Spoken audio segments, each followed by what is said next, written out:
K-Beauty News épisode 2, bienvenue dans cette vidéo.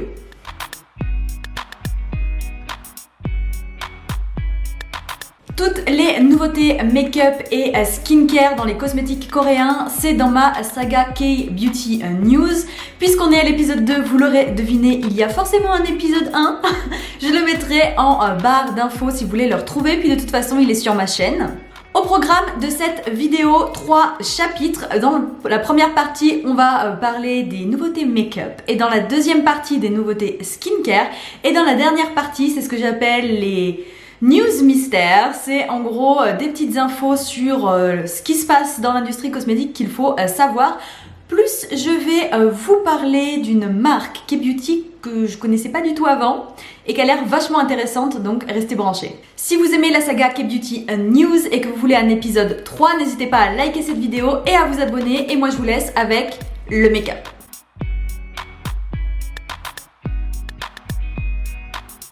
Premier produit qui vient juste de sortir, c'est une cushion Moonshot. C'est la Moonshot Calming Fit Cushion. C'est un fond de teint cushion conçu pour les peaux sensibles, infusé avec plusieurs extraits d'aloe vera. Il a un SPF 50+, PA++, et il existe en 3 couleurs, 101 Ivory, 201 Beige et 301 Honey.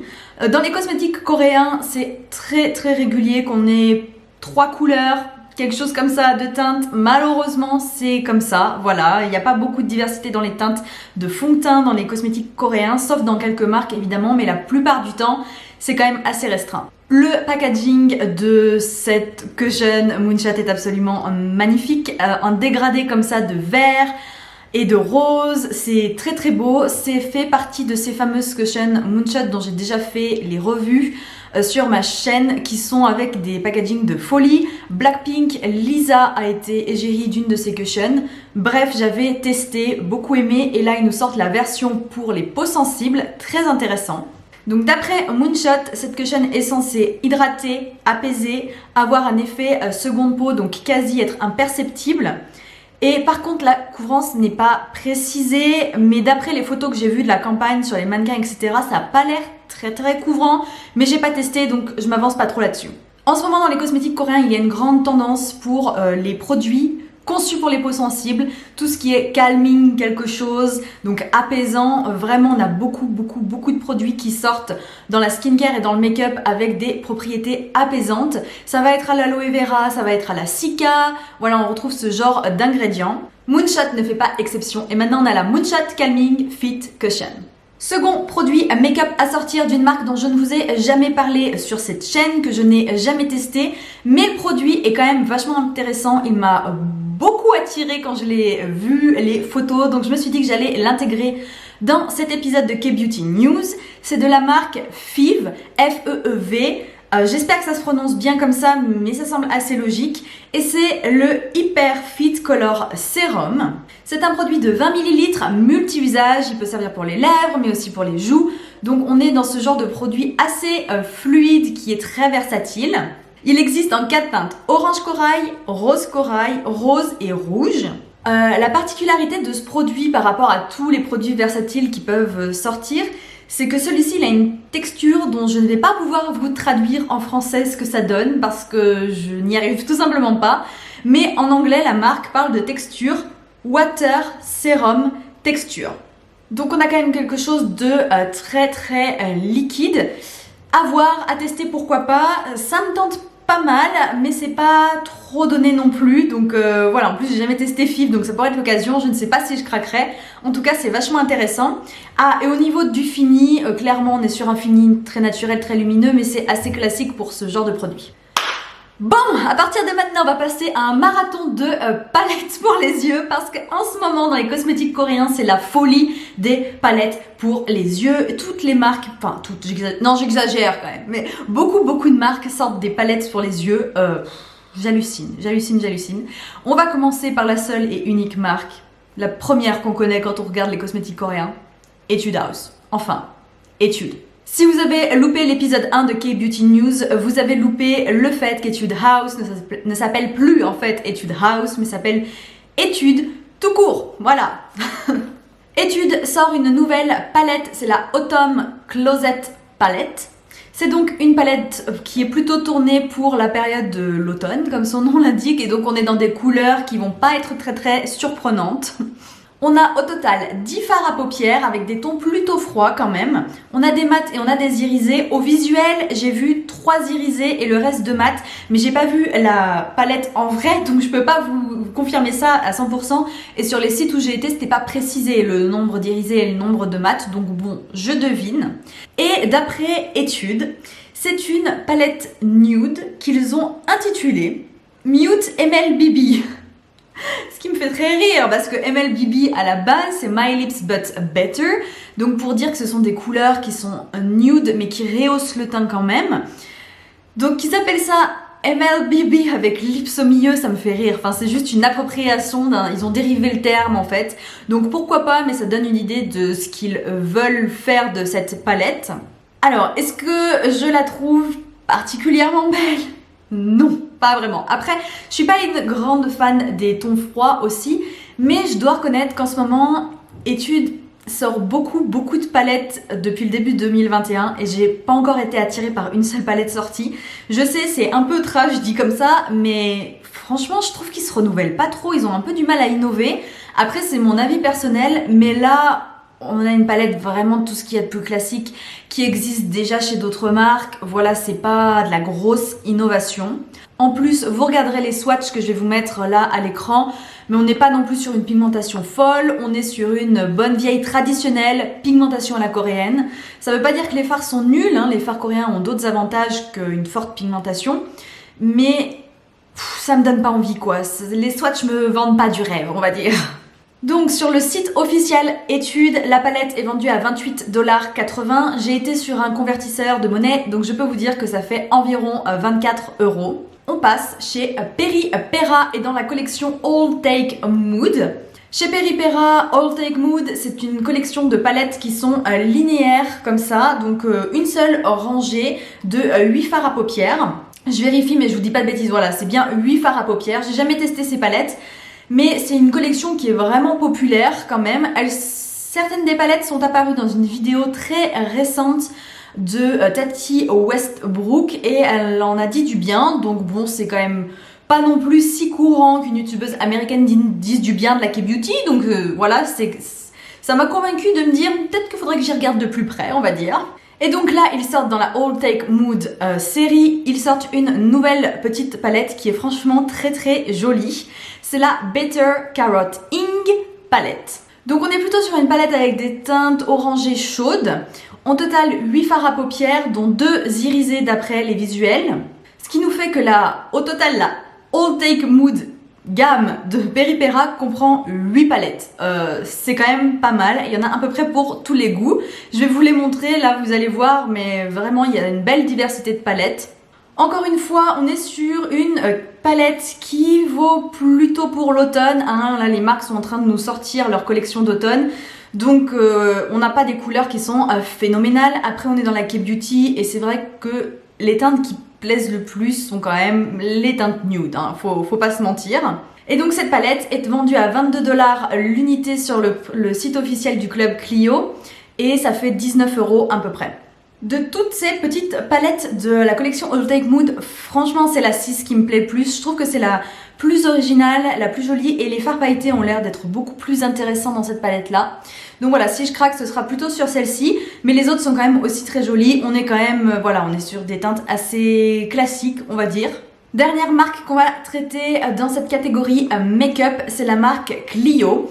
Alors je ne sais pas si vous connaissez un petit peu le fonctionnement du club Clio, qui est en gros la maison mère de plusieurs marques de cosmétiques coréens. On a le club Clio qui comprend Clio, la marque qui se veut maquillage professionnel, et la sous-marque qui est Peripera, qui est quand même une marque à part entière, hein, qui sort tout le temps des produits, mais qui est moins chère en fait que Clio. Et donc Clio est censée être une marque avec une meilleure qualité de fard à paupières et aussi des prix plus élevés. Et franchement, Clio en ce moment ça dépote. Vraiment ça dépote, beaucoup de produits sortent chez Clio. Je ne sais pas si vous allez vous y connaître un petit peu en K-pop, mais c'est le moment où la K-pop va rencontrer la K-beauty. Voilà, il s'est passé des choses très intéressantes chez Clio ces derniers temps. Clio a passé un partenariat avec le groupe de K-pop Stray Kids. C'est un groupe sous la JYP Entertainment, donc c'est quand même un très gros groupe de K-pop. Je sais pas du tout si vous y connaissez en K-pop, encore si vous pouvez peut-être vous sentir un peu en mode je comprends rien de ce que tu me dis si vous y connaissez rien en K-pop. Mais en gros, pour faire simple, Stray Kids, c'est un groupe qui ne fait que monter depuis ses débuts en 2017. Et voilà, ça commence à devenir un groupe qui est quand même pas mal iconique maintenant, Stray Kids. En tout cas, ils ont actuellement 8 membres et ils avaient sorti avec Clio 2 palettes. C'était les Stray Kids Limited Pro palettes. On avait une palette qui était plutôt dans les tons chauds et une palette qui était plutôt dans les tons froids rosés. Au total, elles avaient 10 fards à paupières avec des mats et des irisés. Et elles étaient vendues à 38 $ l'unité, ce qui nous fait environ 32 €. Franchement, ce sont des très jolies palettes. J'ai voulu les tester, mais on peut pas tout acheter, comme on dit, c'est pas possible. Donc, je ne l'ai pas fait. Mais en ce moment, il y a pas mal de soldes au moment où je tourne cette vidéo sur le site officiel de Club Clio. Les palettes sont en promotion. Puisqu'aussi, le partenariat avec Stray Kids est terminé. Donc, c'est fini. Ils ne sont plus ambassadeurs de la marque Clio. Donc aujourd'hui, les garçons sont remplacés par des filles. Clio s'est payé le luxe quand même, faut le dire, de prendre aespa comme nouveau modèle et nous sortent des palettes et d'autres petits produits de maquillage également. aespa, c'est donc un groupe de K-pop composé de 4 filles sous la SM Entertainment. Elles ont débuté en 2020 avec Black Mamba, qui est une chanson que j'adore. Je vous le dis tout de suite, aespa, c'est un groupe que j'aime bien en général. Elles ont sorti que 3 chansons, donc on va dire que j'aime 2 chansons sur 3. Et ce sont des filles qui sont aussi en train de se faire de plus en plus connaître. Pour aespa, Clio a décidé de sortir 3 palettes de 10 fards à paupières. On est à peu près sous le même format. Sauf qu'en plus, il me semble qu'il y a un pinceau qui n'y avait pas dans les Stray Kids. Mais attendez, je suis pas 100% sûre de ça. En tout cas, le packaging est différent. On a donc 3 palettes. La numéro 11, Walking on the Cozy Alley. La 12, Autumn Breeze in Seoul Forest. La 13, Picnic by the Sunset. Au niveau de la campagne publicitaire qui a fait pas mal de bruit quand même, on avait la palette numéro 12 qui était portée par Giselle et Ning Ning. On avait la 11 qui était portée par Winter et la 13 par Karina. Tellement excitée, il y avait trop la hype autour de cette collaboration que clairement j'ai passé commande. Voilà, c'est dit, j'ai passé commande. J'ai pas craqué pour toutes les palettes parce que ça fait beaucoup quand même, étant donné qu'elles sont également vendues à 32 € l'unité. J'ai commandé la numéro 12, donc celle qui est portée par Ning Ning et Giselle. Donc voilà, attendez-vous très clairement à voir bientôt une revue sur cette palette Clio et aespa parce que c'est vraiment super. Si vous voulez aller voir des chansons de Stray Kids et d'aespa, voilà, si vous voulez découvrir la K-pop, vous y connaissez pas du tout et vous voulez aller voir ce que ça donne, je mettrai en barre d'infos des liens vers des clips, voilà, des clips que j'aime bien, donc n'hésitez pas à aller checker la barre d'infos. On a fini le make-up, on passe à la skincare.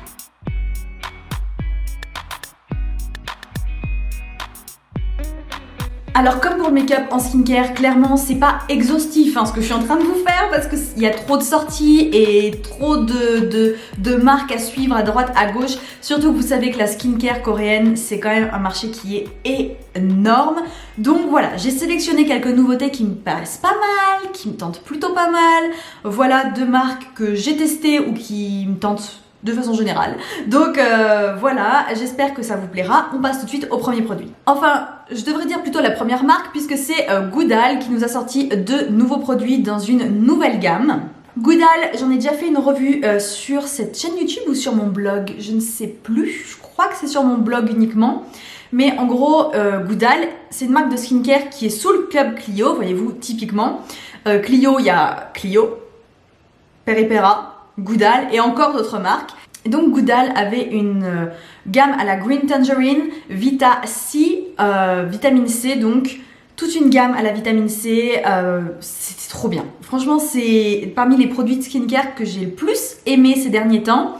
Et voilà, je vous en avais fait une revue complète, je vous mettrai le lien en barre d'infos si vous voulez aller voir.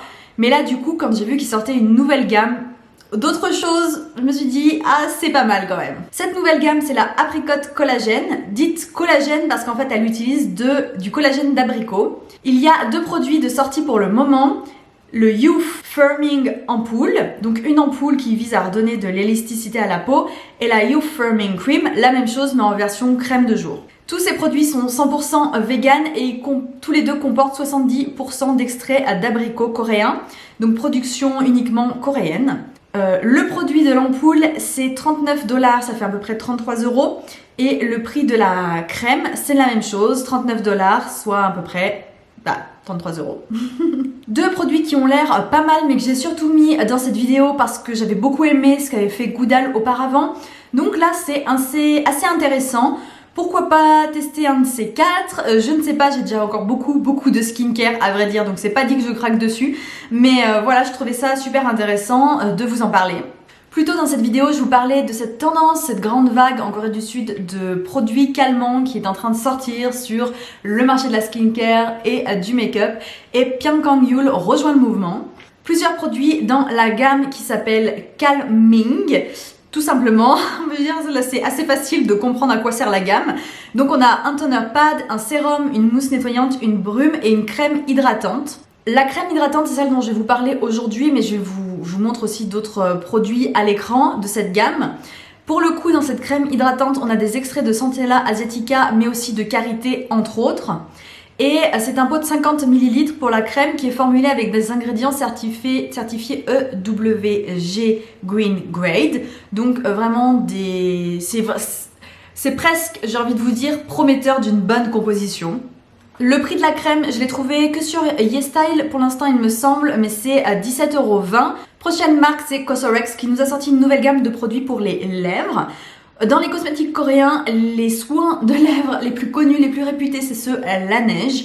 Et là, Cosrx, je pense, essaye de lancer de la concurrence, voilà, parce que Cosrx, c'est une marque que je connais bien, j'ai testé plusieurs fois aussi et j'ai jamais été déçue de produits Cosrx. J'ai pas souvenir d'une seule déception. Donc c'est plutôt tentant quand on voit que Cosrx se lance dans la concurrence à Laneige. Voilà, ils sortent 4 produits lèvres. On a le Lip Plump, donc qui va hydrater et repulper, adoucir les lèvres. C'est formulé avec de l'AHA et du BHA. Je vous fais des mélanges de franglais, c'est terrible. Et de la vitamine C. On a le Lip Slip Propolis, donc qui peut être utilisé aussi la journée en baume. Voilà, donc c'est un masque de nuit, un peu comme, voilà, c'est le principal concurrent du masque de nuit Laneige, j'ai envie de vous dire. Et le dernier, c'est le Lip Slip Ceramide, donc céramide. Donc idem, mais bon, du coup, vous comprenez que c'est avec un autre type d'ingrédient. Donc deux produits pour concurrencer le fameux Sleeping Mask pour les lèvres de Laneige. Pourquoi pas tester? Par contre, c'est quand même autour de 20 € le produit. Cosrx, il fut un temps où Cosrx était extrêmement abordable. Là, je comprends pas. C'est 20 grammes le pot. Bon, voilà, c'est bien. Mais pourquoi Cosrx nous met d'un coup un truc aussi cher? Je ne sais pas, ils montent leur prix de toute évidence. Mais ouais, je m'attendais pas à cette gamme de prix pour Cosrx. En tout cas, ça donne quand même envie de tester. Next, une marque qui a été lancée en juillet 2021. Donc c'est vraiment tout neuf. Ça s'appelle Hondo Beauty 36.5. Ça a été lancé en exclusivité sur Min Cosmetics. Tout simplement parce que c'est la fondatrice de Min Cosmetics qui a créé la marque. Au lancement, il y avait 4 masques en tissu de disponibles et des patches pour les yeux. J'ai fait le test dans mon vlog d'août. Si vous voulez aller voir, j'ai pas testé tous les produits, mais j'ai testé pas mal de produits. Donc n'hésitez pas à aller voir le vlog d'août si vous voulez voir un peu ces produits-là en action. Maintenant que je les ai tous testés, voilà, je peux vous dire que j'ai adoré les masques en tissu. J'aime bien les patchs pour les yeux, je leur reproche rien, mais j'ai trouvé les masques en tissu particulièrement bien. Déjà, ils sont bien taillés et en plus, ils sont super efficaces et agréables à utiliser. Donc super, on avait un masque anti-âge, un masque hydratant, un masque apaisant et un bubble mask, donc exfoliant. Depuis ce lancement de produits, Hondo a mis la vitesse supérieure, a passé la vitesse supérieure. Ils ont lancé un sérum pour les yeux, un masque de nuit et un masque pour purifier les pores. Franchement, j'ai le sérum pour les yeux, faut que je commence à le tester. Je suis un peu en retard là-dessus. Mais les deux autres produits, mais franchement, ça donne vraiment envie. Et surtout le masque purifiant pour les pores.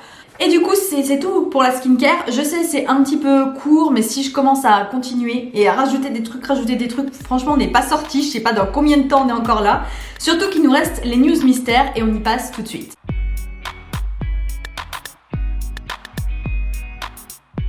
News mystère, c'est une catégorie dans K-Beauty News qui change assez régulièrement. C'est un petit peu fourre-tout quand même, hein, faut se le dire. Il y a des surprises à l'intérieur et puisque c'est mystérieux, c'est mystérieux, d'un mois à l'autre, ça change totalement. Genre, je m'appelle trop, c'est du genre c'est fait exprès quoi. Pas du tout, c'est juste que ça me permet de mettre n'importe quoi dedans. Voilà, clairement. Donc en gros je parle des nouveautés sur l'univers des cosmétiques coréens. Il va y avoir des choses à noter que j'ai remarquées au hasard comme ça en me promenant sur les sites de cosmétiques coréens.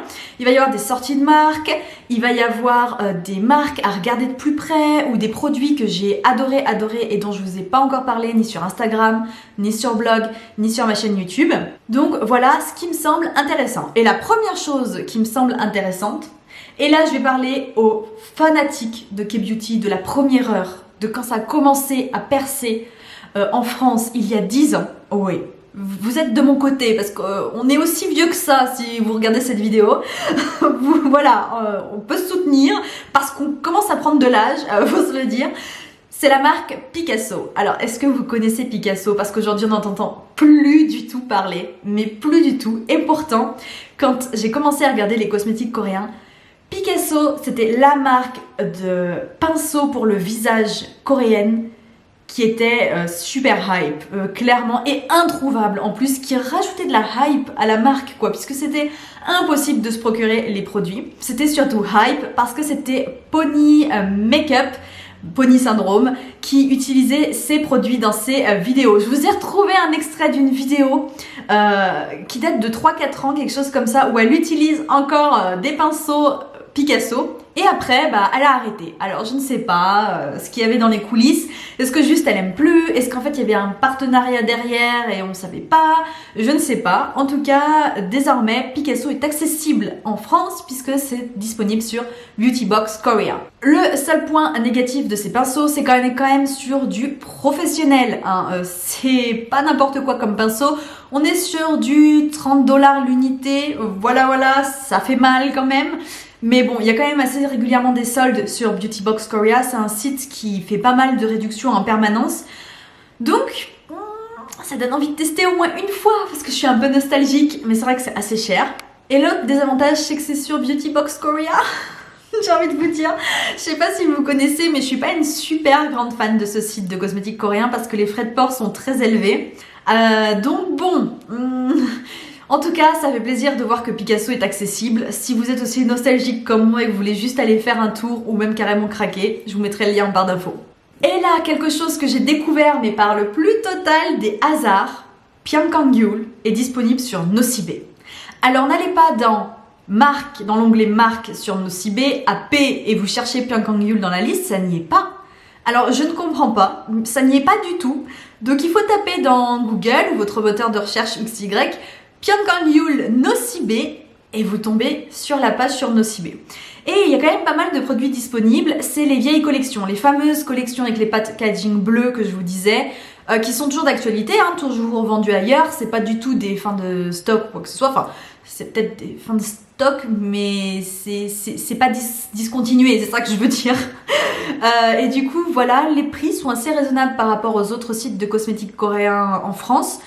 Donc voilà, il n'y a pas de 3-4 € de différence en plus quoi, voilà c'est ça que je veux dire. Donc c'est plutôt pas mal parce que du coup c'est sur Nocibe.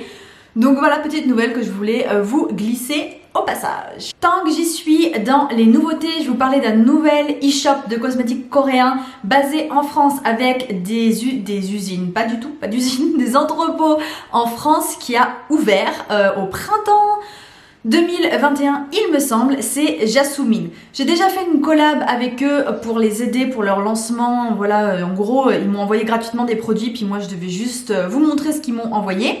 La vidéo est sur ma chaîne YouTube. Et Jasmine, leur gros point fort, ils vendent que de la skincare et du hair care également, donc des produits pour les cheveux coréens. Mais leur gros point fort, c'est justement qu'en fait, ils sont en France. Et ils ont leurs entrepôts en France, donc tout est expédié de France. Donc pas de risque de TVA et de frais de douane et ça c'est vachement bien. Depuis tout à l'heure, je vous parle de frais de douane, de TVA, etc.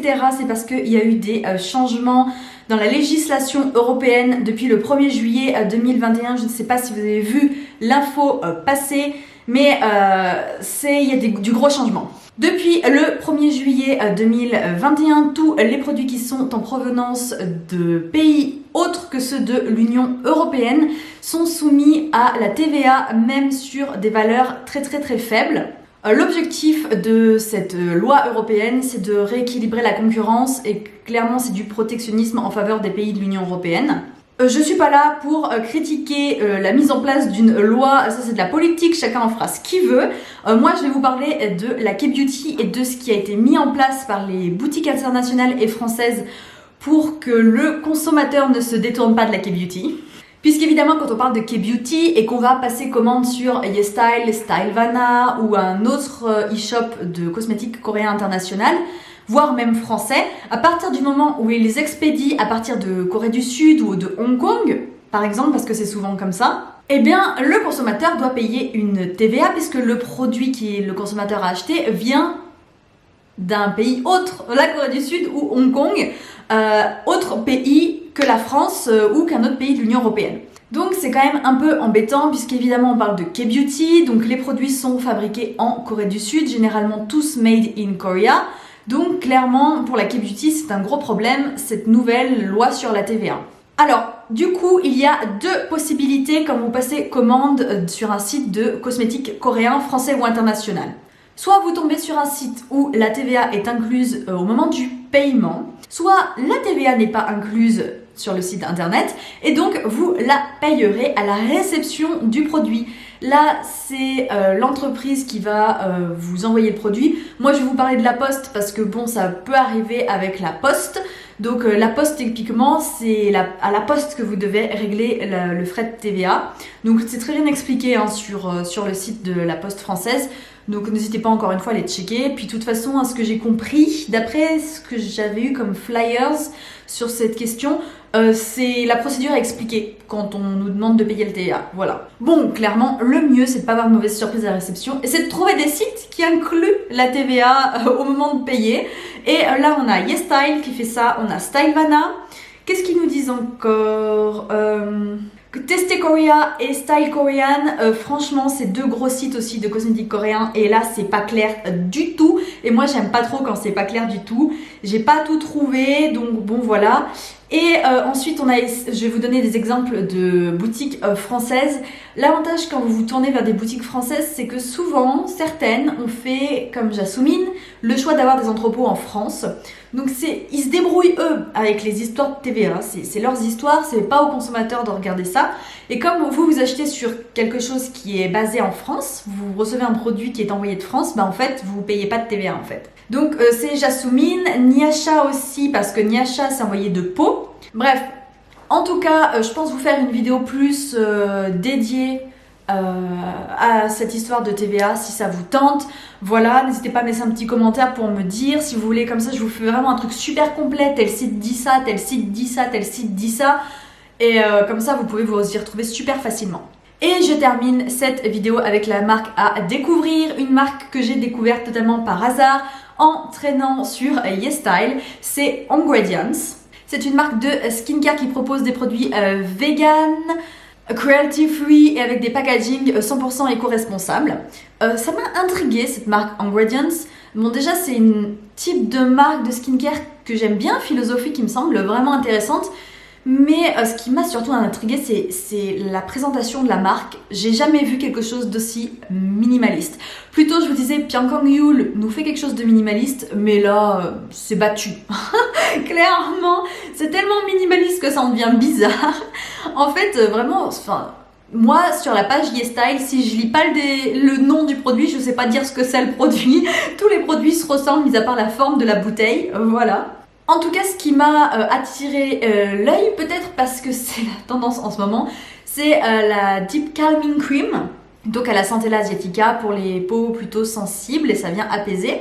Elle coûte 25 €, c'est correct pour un prix de crème de visage, je trouve. Enfin, je trouve pas que ce soit exubérant pour des cosmétiques coréens. Donc voilà, ingredients assez particuliers, ça donne plutôt envie de tester parce que ça a l'air vraiment minimaliste et assez original.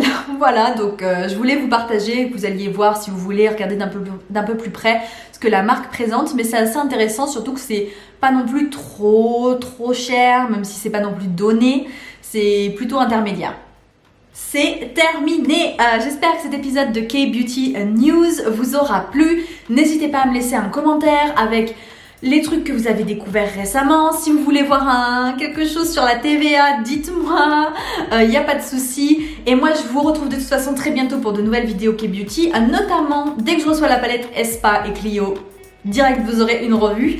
Et voilà, je vous dis à très vite pour de nouvelles vidéos. Bye.